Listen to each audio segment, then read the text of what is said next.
en España. El día de hoy en el conversatorio participan el maestro Hernán Rizo desde Argentina y la maestra Charlotte de Beauvoir de Colombia. Para moderar este conversatorio damos la bienvenida al maestro Juan Octavio Pavón. Un aplauso para ellos, por favor.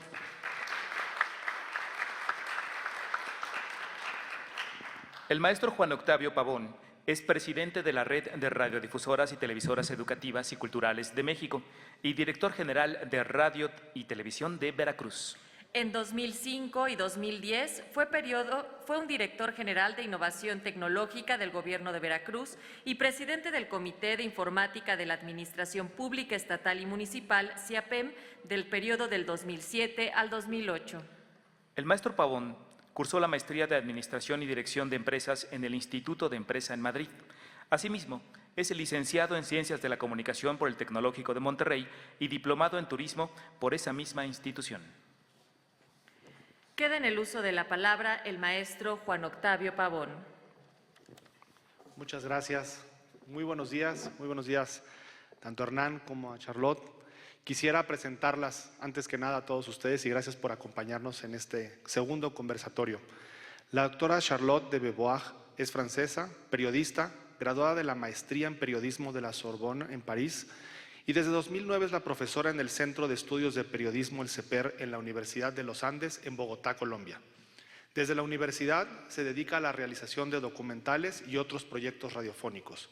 A través de estos trabajos, Charlotte desarrolló una reflexión alrededor del uso de los sonidos como materia para narrar, intentando siempre innovar y crear nuevas experiencias radiofónicas.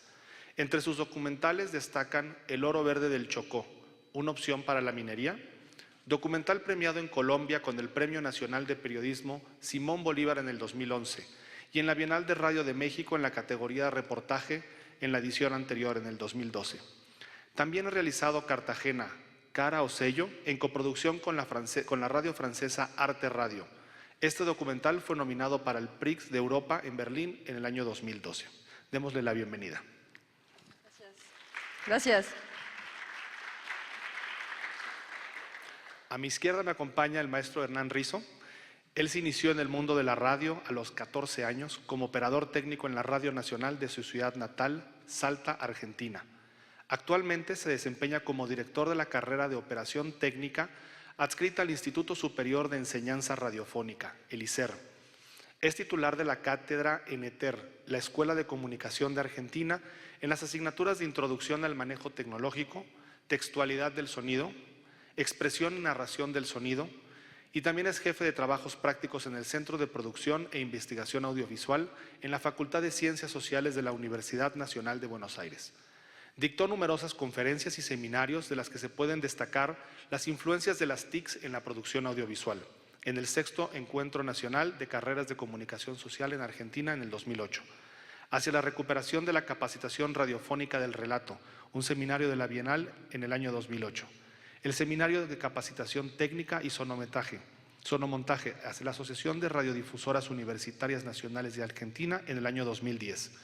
Es miembro fundador del LIAR, Laboratorio Experimental de Radioarte en Argentina. También es docente de la Universidad de Buenos Aires y es el coordinador de contenidos de Radio Presente, una estación que funciona en un excentro clandestino de detención. Y es así como también quisiera que le brindemos un fuerte aplauso a Hernán, que nos acompaña esta mañana. Hola, ¿qué tal? Muchas gracias. Bueno, quisiera empezar este conversatorio tratando de introducir un poquito la materia de la narración del documental en todo este esfuerzo. Y sí quisiera pedirle a Charlotte que nos ayude en definir, bueno, qué es esto del género documental radiofónico. Vale, pues antes de empezar quiero agradecerles a todos por haber venido a este conversatorio y obviamente agradecer a todo el equipo de Radio Educación y especialmente pues al maestro Antonio Tenorio y a la licenciada Hilda Saray y todo el equipo que hacen pues posible esta bienal y este encuentro. Y bueno, también agradecer a Juan Octavio y a Hernán que están acá para compartir esta charla.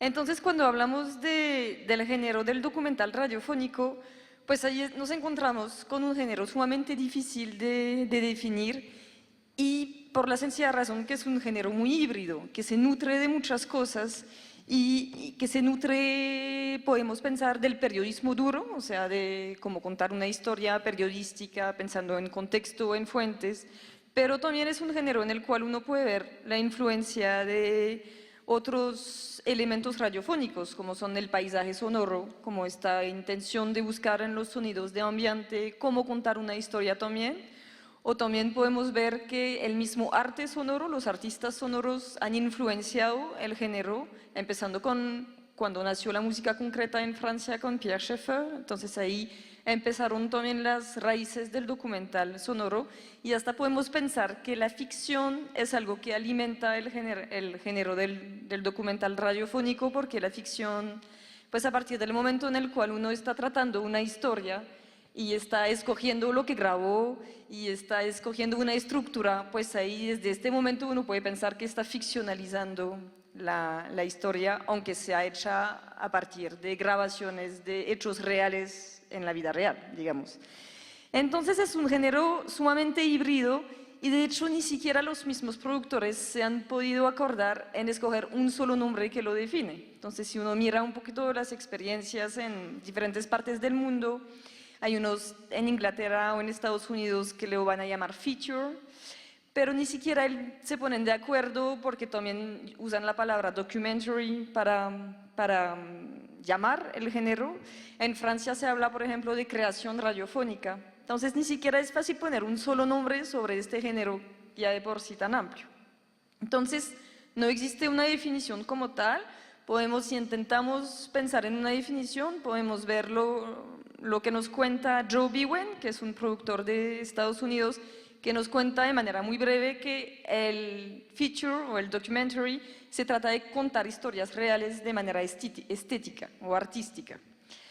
Entonces, historias reales, sí, de manera estética, miramos cuáles, si es difícil meter una definición, podemos pensar cuáles son los elementos que componen entonces este género, como para tratar de saber de qué estamos hablando. Entonces, sí, es un género narrativo que tiene la intención de contar historias reales, no ficcionales, o por lo menos pues con insumos y grabaciones de personas de verdad, y contar con sonidos, utilizar más allá del uso de la palabra el poder evocativo de los sonidos para contar esas historias. Y más allá de los sonidos y de los ambientes, obviamente están las voces, el grano de la voz, que eso cuenta mucho, la misma voz de alguien, cuando uno no tiene la imagen, pues se puede imaginar gracias a la voz quién está hablando, pues su género obviamente, y con las palabras que usa, pues uno se da cuenta de dónde viene, etcétera, etcétera. Y contar historias reales de manera estética, la idea, siempre hay una intención estética en los documentales radiofónicos, y eso tiene que ver con una visión de autor, o sea que los autores de documentales radiofónicos, y es ahí donde el género se aleja del periodismo duro, los autores sí todos tienen como esa intención de traer en sus documentales y en lo que están contando su visión, y entonces están ciertamente contando una historia real, pero de una manera estética y con la propia visión que ellos le están metiendo. Y ahora si miramos el género del documental radiofónico, pero más por el lado de las audiencias, ahí también vemos que el género se distingue de las demás producciones radiofónicas, porque la recepción mismo, se supone que la recepción mismo del género del documental es distinta, que no debería ser por lo menos unas obras que uno escuche así de paso por un transistor prendido al fondo de la cocina, sino que son unas obras que requieren una recepción más implicada, para ponerlo así, que los mismos oyentes se implican más en la recepción de la obra, están pues por un lado más concentrados, pero también se implican más porque la radio y el género del documental radiofónico pretende hacer esto. La radio puede ser un teatro para la mente, ¿sí? Y entonces mientras con la diversidad de los sonidos de ambiente y con esa diversidad de las voces, se supone que el mismo oyente se arma esta película, su imaginación. Ustedes sabrán, cuando escuchan cosas de radio, uno se hace estas imágenes en su cabeza. Por eso la radio es un teatro para la mente. O como George Orwell pues, decía muy bien, me parece, él decía que la ventaja de la radio sobre el cinema es que la pantalla es más grande. pues la pantalla en la radio es la imaginación de cada uno, justamente donde se arma este teatro gracias a los sonidos que el autor puso con mucho cuidado y con mucho tiempo en conjunto. Y entonces ahí es donde realmente está la riqueza del género y donde para la audiencia el género brinda una verdadera ventaja. Entonces uno entra en la intimidad de cada uno porque con las propias memorias de cada uno, pues ahí es donde se arma la película mental cuando uno escucha un documental radiofónico. Muy bien, muchas gracias. Hernán, bueno, entiendo que ustedes también en Radio Presente, donde sin duda utilizan esta narrativa para la parte de la radio, y debe ser una gran fuente de inspiración estar en un lugar que antiguamente fue un lugar clandestino de detención, ¿no? Yo creo que debe ser hasta inspirador. Entonces, ¿qué nos puedas contar? Sí, creo que para comprender, digamos, en el proyecto en el cual estamos involucrados, tenemos que comprender el lugar desde donde estamos hablando y por qué estamos diciendo lo que decimos. La radio que nosotros estamos llevando adelante hace poco más de un año es una radio que sale exclusivamente por internet, tiene carácter autogestivo y una inspiración comunitaria, lo cual, digamos, ya plantea una serie de cuestiones a tener en cuenta en su concepción y en su funcionamiento. Pero como bien vos lo mencionabas, es muy importante tener en cuenta el lugar desde donde nosotros estamos transmitiendo, básicamente porque lo que pretendemos ser no es una radio que transmite desde ese lugar, sino que es una radio del lugar, que desde lo simbólico tiene un peso muy importante porque básicamente ahí se han silenciado muchas voces. Digamos, para ponerlos un poco en contexto, en la última dictadura cívico-militar que sucedió en Argentina entre el año 1976 y el año 1983, el Estado ejerció, digamos, acciones de violencia donde detenían a personas, las torturaban y las hacían desaparecer. Esto significa que hasta el día de hoy no se sabe si están vivas o muertas. Y hubo varios espacios físicos distribuidos tanto en las afueras de la ciudad como dentro, digamos, de la ciudad, lo cual también tenía características amenazantes, digamos, para la comunidad. Uno de ellos funcionaba en el centro de la capital de Argentina, de Buenos Aires, más precisamente en el barrio de Floresta, y se llamó El Olimpo, ¿sí? Que es el lugar donde nosotros tenemos la radio. Después que volvió la democracia, a partir del año 1994, distintas organizaciones de derechos humanos y grupos de vecinos comienzan a articular distintas acciones para recuperar ese espacio, lo cual se logra en el año 2004 y particularmente el Olimpo pasa a ser un espacio de memoria, como se lo conoce, ¿no? Con especial hincapié en la reflexión sobre los derechos humanos, y allí se articulan distintas actividades de distintas organizaciones muy variadas, que van desde talleres de historia, talleres de telar, de tango, de música, y ahí estamos nosotros como radio, con una gran responsabilidad que es articular historias reales, ¿no?, que han sucedido, que está bueno no olvidar, pero no en un sentido de autoflagelación, ¿no?, sino comprender, digamos, la memoria como una construcción cotidiana del día a día y que la tenemos que nutrir, básicamente porque de eso depende nuestros derechos. Básicamente eso, desde ese lugar, separa la radio para hablar a los demás. Muy bien, muchas gracias. Lo que hemos definido para este conversatorio fue partirlo como en tres momentos. Un primer momento, esta introducción, esta parte previa donde cada uno nos ha contado de dónde viene, qué está haciendo, cuáles son las bases o fundamentos con los cuales están trabajando. Y entraremos en esta segunda parte en lo que ustedes van preparando una serie de preguntas, inquietudes que quisieran plantearnos y que las podamos pues subir en esta mesa.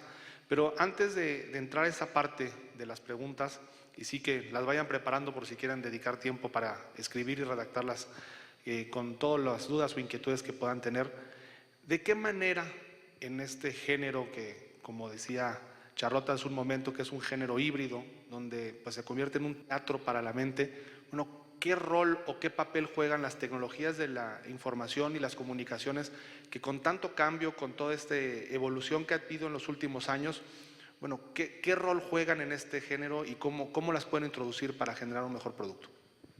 Pues resulta que las nuevas tecnologías en general y especialmente Internet, bueno, han traído a la radio muchos cambios y, bueno, más allá de lo que implica para el género en el cual yo estoy trabajando, hay algo que es muy importante, es que Internet ha cambiado la recepción de la radio, ¿sí? O sea, desde ya antes de Internet, con la miniaturización de los aparatos, la radio ya no era como la foto que vimos en la presentación anterior de toda la familia alrededor de un transistor antes de que existiera la televisión. Después de eso llegó la miniaturización de estos aparatos, entonces ya se volvía más individual la escucha, pero hoy en día, además de ser individual, es personalizada, en el sentido en que uno escoge cuando escucha, gracias a Internet, los contenidos están subidos en línea, uno entonces escoge, pero también puede hacer pausa, se puede devolver. La radio ya no es este flujo que está ahí, que uno prende un botón y coge en el momento algo que se está dando, sino que se ha vuelto radio a la demanda. Este medio que era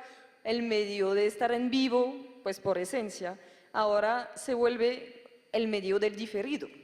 Entonces eso trae una personalización del consumo de la radio, y si además de esto uno añade la posibilidad del podcast, que es de llevar donde uno quiera esos contenidos de radio, pues ahí uno se da cuenta que realmente lo que ha cambiado es la relación temporal de los oyentes con el medio, y de hecho ya podemos decir que la radio se ha vuelto audio en esa forma de consumir, y que entonces ya no estamos hablando de documentales radiofónicos, sino de documentales sonoros o documentales de audio. Entonces uno ve que hay realmente un cambio muy grande en el consumo del medio, y ese cambio muy grande pues le favorece de hecho al género del documental radiofónico, que vimos ahora que es un género que requiere una escucha particular, de pronto con más atención para entrarse en la obra para poder armarse esta película.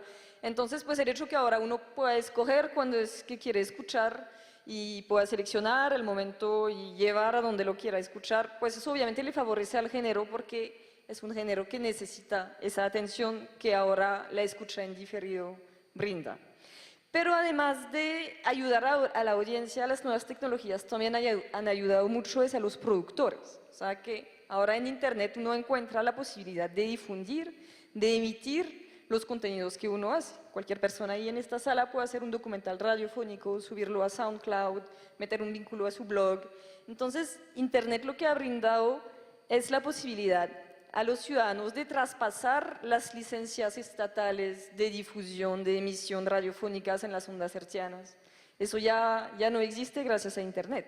Y además, como es un género costoso, pues el género del documental radio obviamente cuesta más hacer un documental que estar sentados en una mesa y charlar 3 personas, porque implica producción, implica tiempo.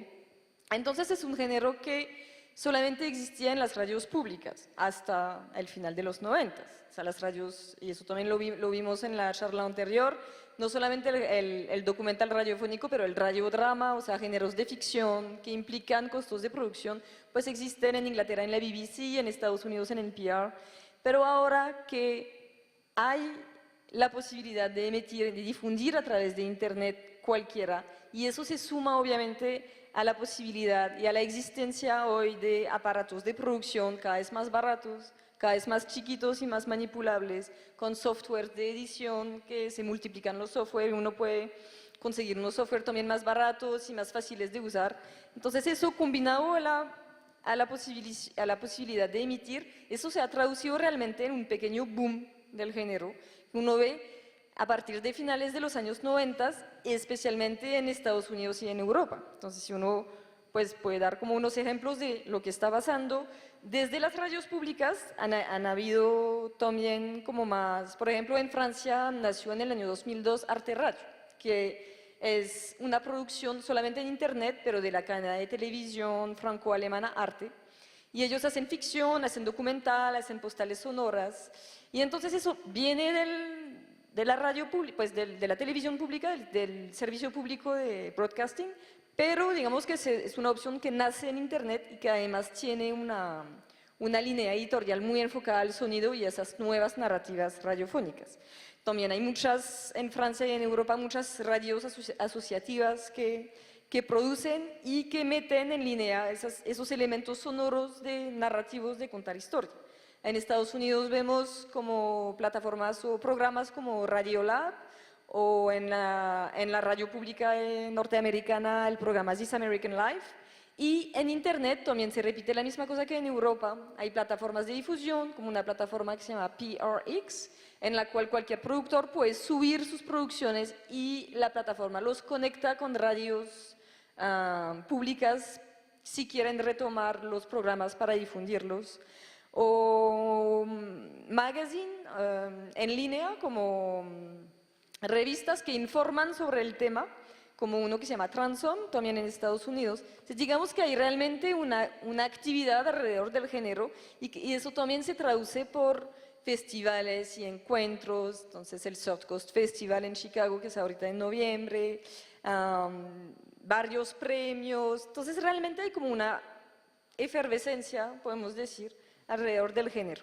Y en el mundo hispanohablante han habido también, aunque menos producciones que en Europa o en Estados Unidos, pero podemos también citar unos ejemplos como el caso de Radio Ambulante, que nace desde Estados Unidos, pero para contar historias en español desde toda América Latina, o en España Radio Sures, por ejemplo, que también ellos desarrollan el género del documental radiofónico. Entonces, digamos que es un momento muy propicio y son las nuevas tecnologías que han permitido esta efervescencia. Muy bien, muchas gracias. Sin duda alguna, uno de los cambios que tú mencionas, esto de sentarse a adorar la radio, a verla pero realmente escucharla, pues ha sido uno de los cambios que era adorar el fierro, adorar ahora el contenido, que esa es la prioridad o el cambio tan importante que ha habido en todo este contexto de las nuevas tecnologías de la información, que hoy podemos acceder a contenidos bajo demanda, que son contenidos que nosotros podemos crear nuestra propia estación. Y precisamente esto se vincula con todo lo que implica el concepto de redes, cómo articular contenidos, cómo generar pues prácticamente la estación personalizada a cada uno y quitarnos todo aquello que no nos pueda llamar la atención e irnos a precisamente lo que decía Charlotte, a consumir audios más que una radio en sí misma. Sí, básicamente gracias a la existencia de Internet nosotros podemos estar presentes con nuestro proyecto comunicacional. Pero además esto también nos ordena y nos crea en el sentido de cómo nos tenemos que no solo crear, sino también gestionar como para perdurar, digamos, en el tiempo. Y básicamente nosotros tenemos el concepto de red como básico, como para la subsistencia, digamos, ¿no? A ver, nosotros todo el tiempo estamos tratando de establecer nexos y contactos con otras experiencias que sean similares, digamos, a las nuestras, porque además somos conscientes de que somos una radio muy particular, no solo por la temática, sino por dónde está saliendo y cómo está saliendo. Sumado esto al carácter autogestivo, esto quiere decir que no estamos recibiendo dinero, digamos, desde ningún lugar. Entonces, pensarnos como una radio tradicional básicamente sería un error que nos llevaría a desaparecer pronto. ¿Cuáles son las características principales digamos, que tenemos en cuenta nosotros? Bueno, básicamente es, como bien mencionaba Charlotte, tenemos en cuenta que la radio por Internet deshace ese contrato espacio-temporal que tenía la radio tradicional. Entonces eso nos lleva a pensar producciones cada vez más pequeñas o como cápsulas o como microproducciones, lo cual, digamos, desde el punto de vista de la gestión es mucho más fácil de llevar adelante, ¿se entiende?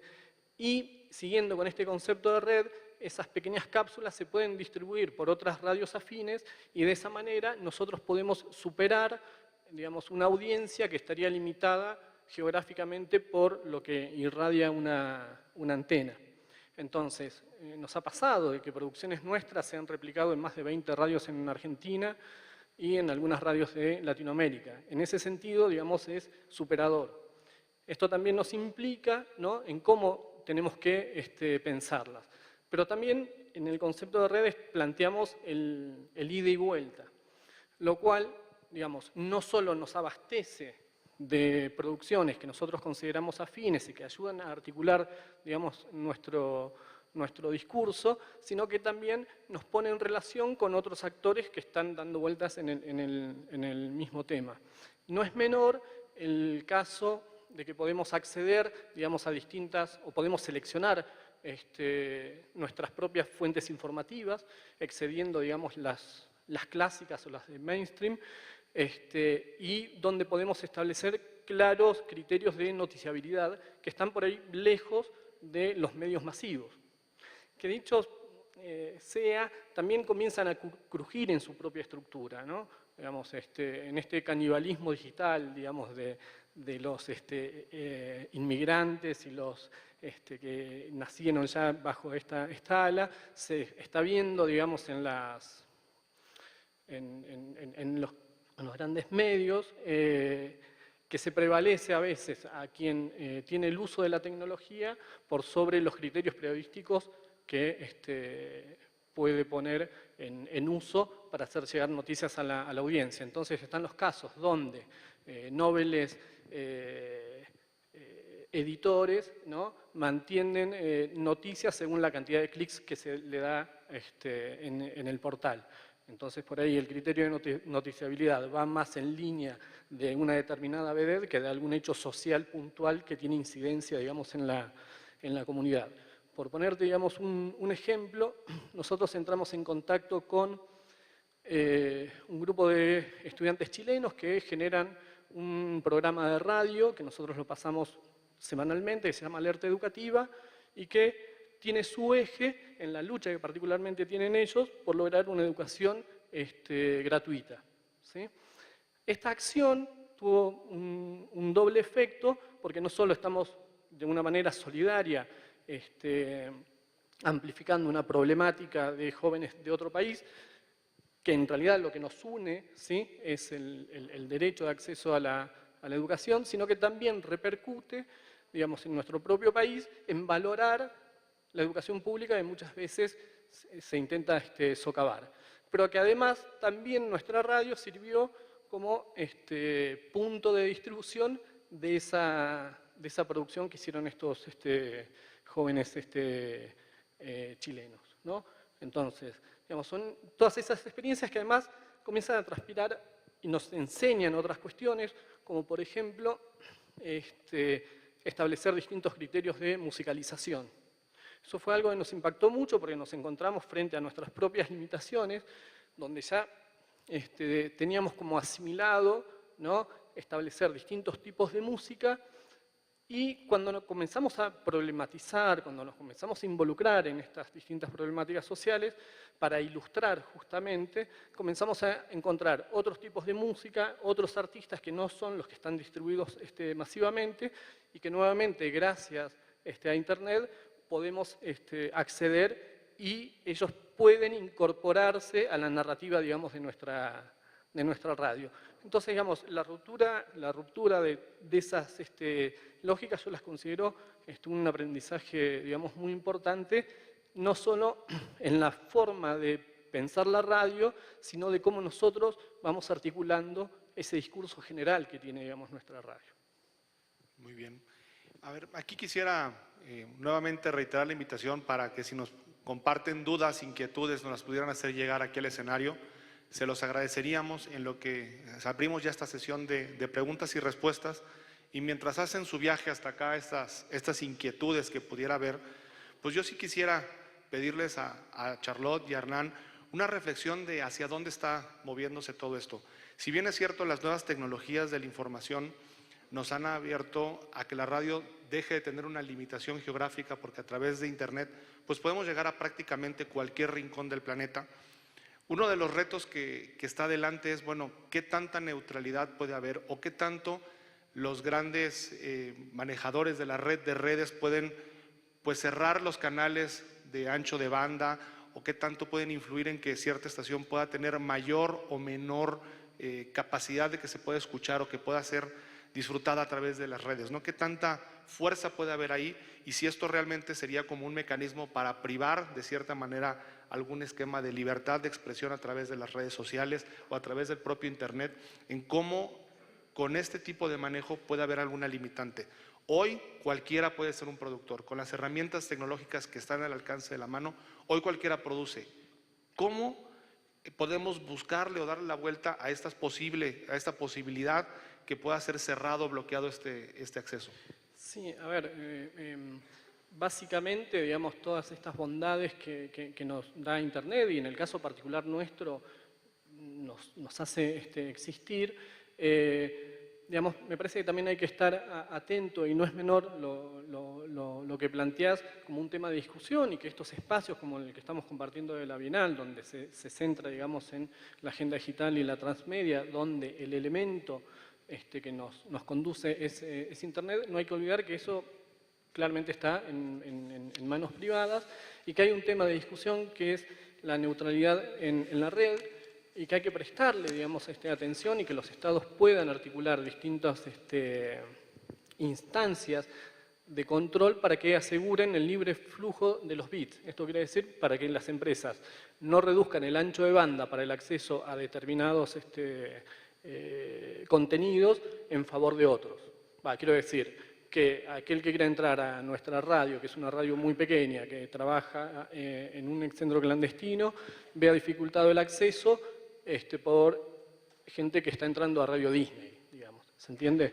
En ese sentido me parece que es algo que hay que tenerlo en cuenta, que hay que discutirlo, que no es algo superficial, y que sobre todo hay que tenerlo en cuenta para el futuro. No obstante, digamos, yo creo que, digamos, todo este escenario que se nos abre y que nutre, digamos, las distintas narrativas que tenemos sobre los hechos, es bastante auspicioso, y que nutre sobre todo el género documental. Yo la venía escuchando con atención, digamos, a Charlotte, porque básicamente nuestra radio, digamos, nuestro discurso va en eso, no es una radio generalista.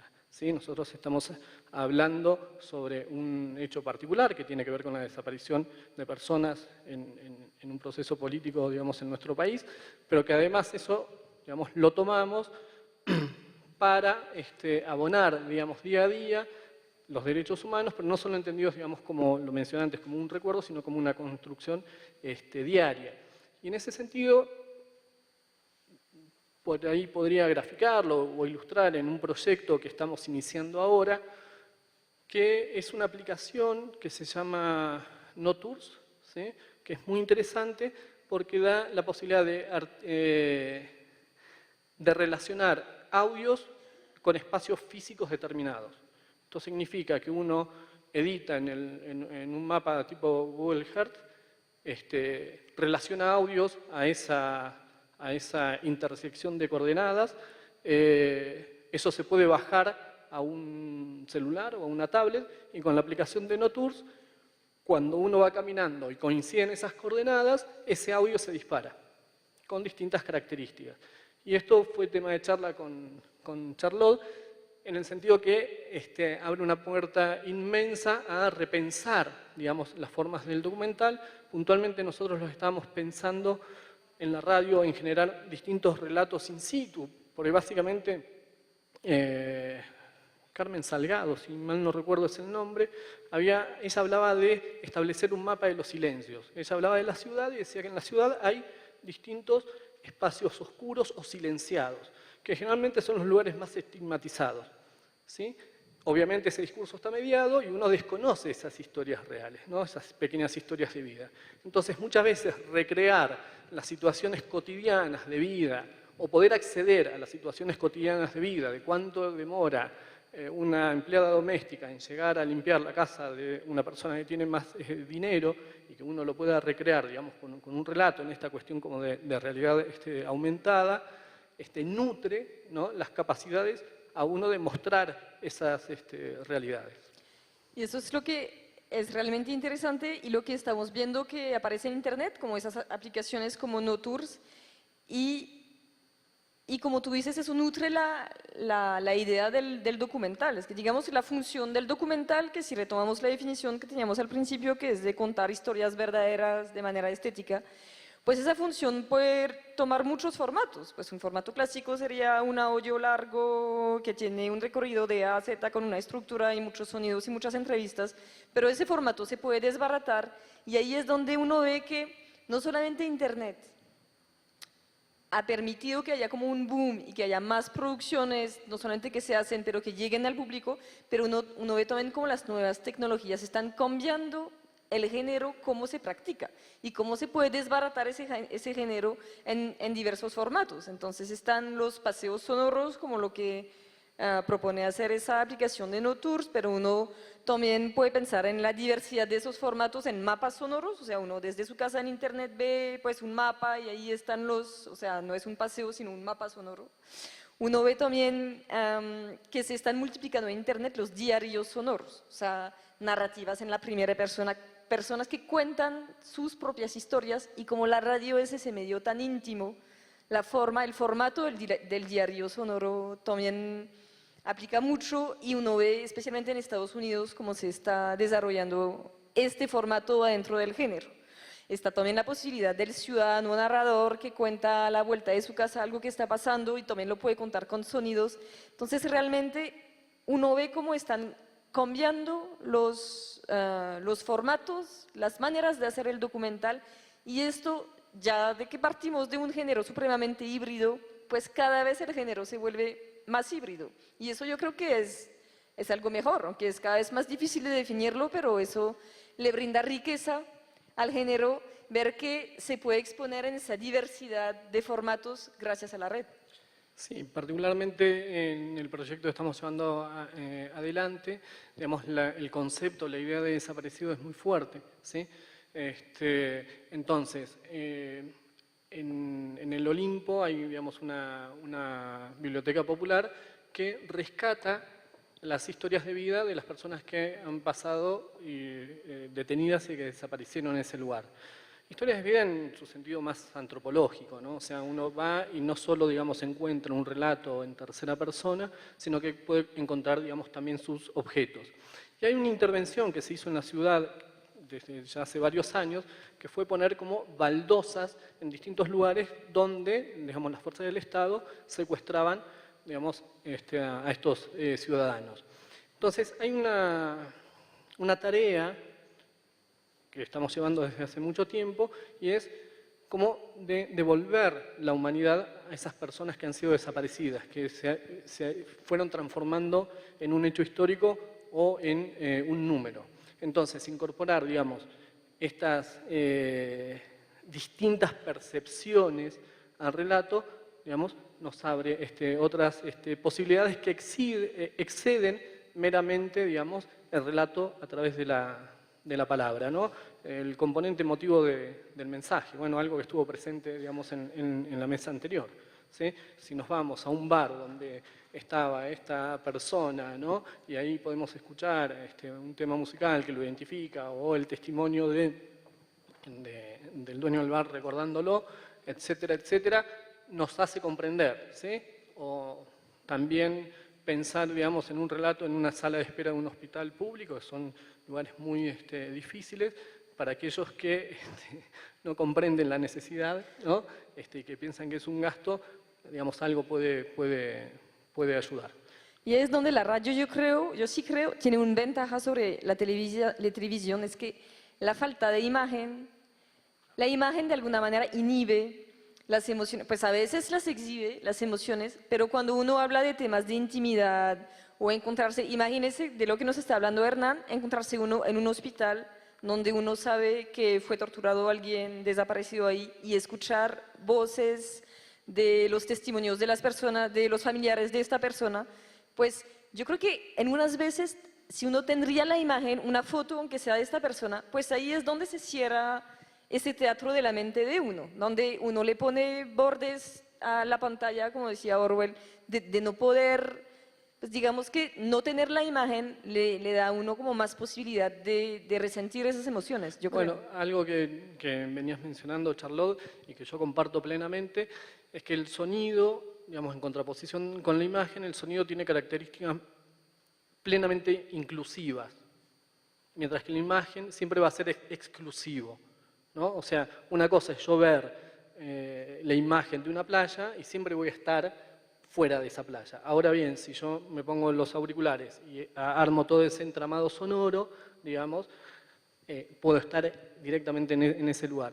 Y que no es menor, digamos, o sea, poder comenzar a entender y comprender, digamos, todo ese magma sonoro que nos rodea y desarrollar la capacidad de poder leerlo. Entonces también es un aprendizaje, no solo, digamos, para el productor, sino también para el receptor. Y jugar con la imaginación de uno, porque eso es realmente cuando uno escucha radio, es imaginar lo que sugieren los sonidos, pues es volver a la infancia. Y pues eso es lo más bonito, es como, es algo muy creativo y yo creo que eso le da para la audiencia también, es lo que yo decía un poquito antes, que es que el oyente participe en la obra porque él hace sus imágenes en su cabeza. Entonces también es algo gratificante, yo creo, porque es una actividad creativa, activa y no pasiva como puede ser ver televisión, por ejemplo. Así es algo que comentábamos previo a iniciar este conversatorio, que era justamente las aplicaciones que podíamos llevarla a otros campos, como el tema del turismo, cómo sentarte en un sitio arqueológico y de pronto recrear con sonidos, con imágenes se vuelve mucho más complejo, el hacerte sentir cómo era la vida, cómo se vivía, que es parte precisamente de ese ejercicio. Aquí tengo unas preguntas que vienen del público, que muchas gracias anticipadamente. Jesús Hernández de la UACM dice, dirigida a Charlotte, ¿qué le espera a México con respecto al documental sonoro? ¿Y cómo podemos crecer en América Latina con este tema? Pues eso es una muy buena pregunta, la agradezco. De hecho, yo vine acá y me la paso preguntando a todos los participantes de la Bienal dónde ven ellos producciones pues donde se está produciendo el género del documental radio en América Latina, en México. Como yo les contaba, yo creo que América Latina todavía se está quedando un poquito atrás, aunque sí hay producciones en lugares como Radio Ambulante, que por ejemplo ellos recogen historias de toda América Latina, entonces es una plataforma donde se pueden emitir historias. Yo creo que lo que hace falta, y ojalá lo hagamos pronto, y eso es mi intención, es que la comunidad de los productores y los autores de documentales se conozcan y se reúnan y se puedan sentar. Entonces, yo no sé si la próxima Bienal sería una ocasión, o ojalá antes de esto lograremos hacer que la comunidad pues, se conozca, pueda hablar, que haya más talleres, más formación, para que el género pueda existir más, pensar en más plataformas de difusión. Eso yo creo que es lo que nos espera, lo que viene, y hay que sentarse a hacerlo. Muy bien. Aquí tenemos una pregunta más del público. Dice, ¿qué pasa con el lenguaje radiofónico en las nuevas tecnologías? Y precisamente, ¿cuál es el diagnóstico de este documental sonoro también en América Latina? No sé, Hernán. Bueno, yo podré responder, digamos, la primera pregunta. Me parece que la segunda está más en el tema de Charlotte. Básicamente el lenguaje es un lenguaje, no va a desaparecer. Lo que sí hay que tener en cuenta, sobre todo cuando nos transportamos, digamos, ese mensaje a un soporte multimedia, es tener en claro de atomizarlo, ¿sí? Digamos, o sea, en cada formato, digamos, maximizar los recursos. A ver, por ejemplo, en la gráfica, digamos, el acceso a la información es totalmente lineal. Yo no puedo superponer distintos discursos, distintas palabras, porque básicamente no se entenderían, se mezclarían esas palabras, ¿sí? En el lenguaje radiofónico está la ventaja que yo puedo superponer diferentes discursos, o sea, la palabra puede decir una cosa, la música puede decir otra y los efectos pueden decir otra por separado, y que unidos y en un efecto de sinergia elaboran ese nuevo mensaje. Ahora bien, con el tema de las nuevas tecnologías y volviendo, digamos, o pensándolo en una plataforma multimedia, ahí ya se está incorporando, digamos, la imagen, el texto y el sonido. Entonces, creo yo que ahí uno tiene que ser muy perspicaz y saber en cuál de esos formatos es más eficaz lo que yo voy a contar. Claramente hay imágenes, ¿no?, que son muy fuertes por sí mismas y que son muy difíciles por ahí en describir en sonidos. Y lo mismo con sonidos, con las palabras, ¿sí? Entonces sería como la idea de atomizar, ¿no?, ese lenguaje radiofónico y plasmarlo, digamos, cada uno en el lugar que más efectivo sea. Muchas gracias. Aquí hay una pregunta de Jonathan González. La segunda pregunta que decía, ¿cuál es el diagnóstico del documental sonoro en América Latina?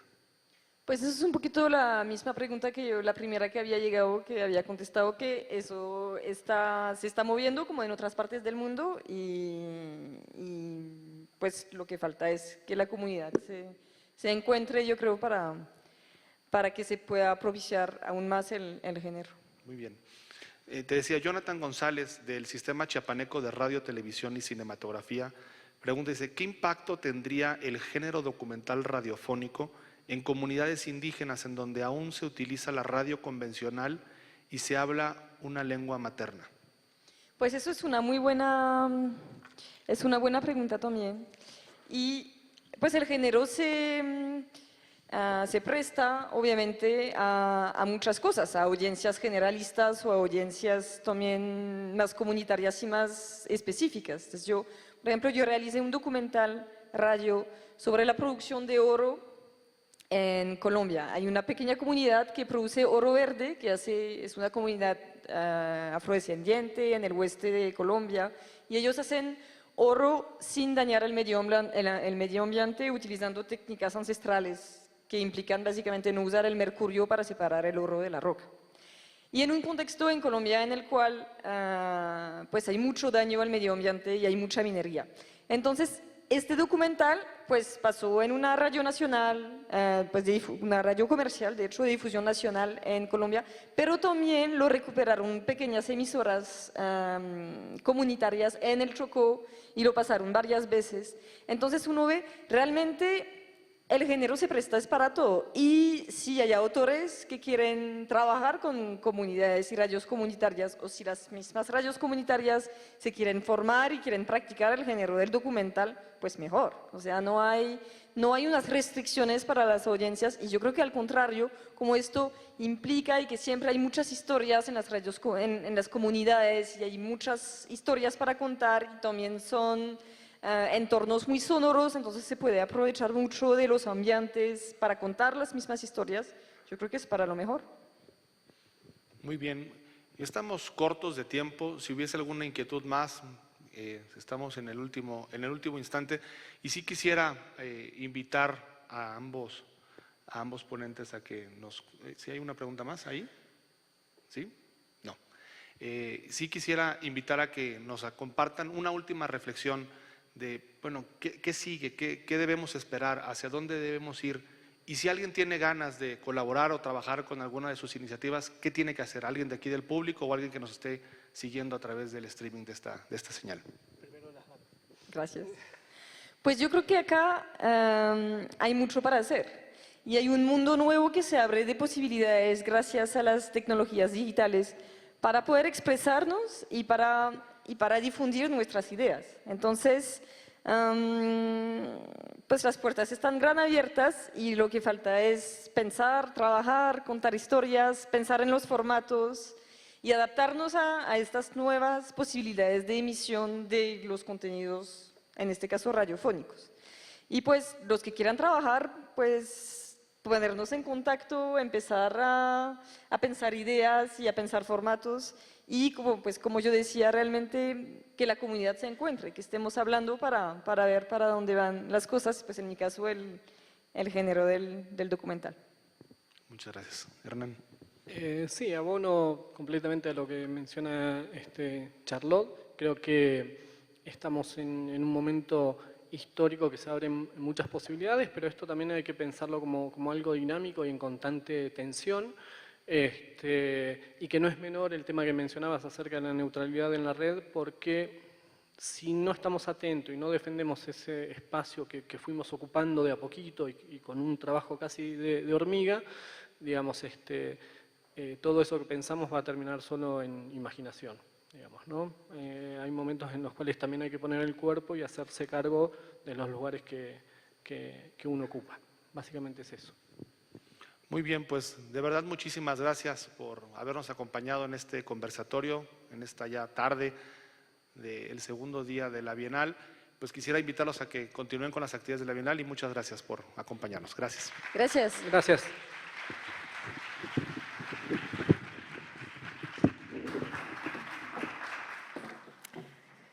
Amigas, amigos, colegas, llegamos al final del segundo conversatorio de la 10ª Bienal Internacional de Radio. Haremos un breve receso de 10 minutos para continuar con la presentación de la conferencia magistral de la doctora Janette El Jauli. Muchas gracias.